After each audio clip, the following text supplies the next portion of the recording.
اللهم مثلا كلمة طيبة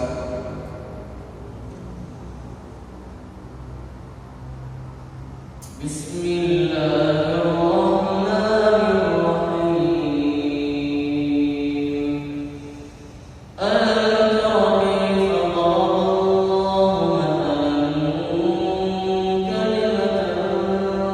طيبة كشجرة طيبة أصلها ثابت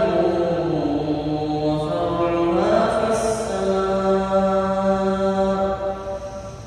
تؤتي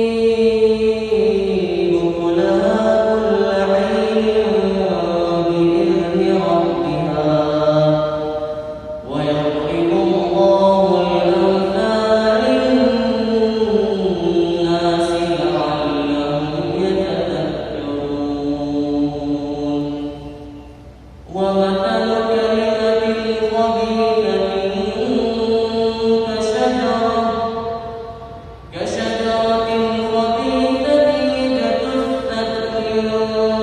فوق الأرض ما لها من قرار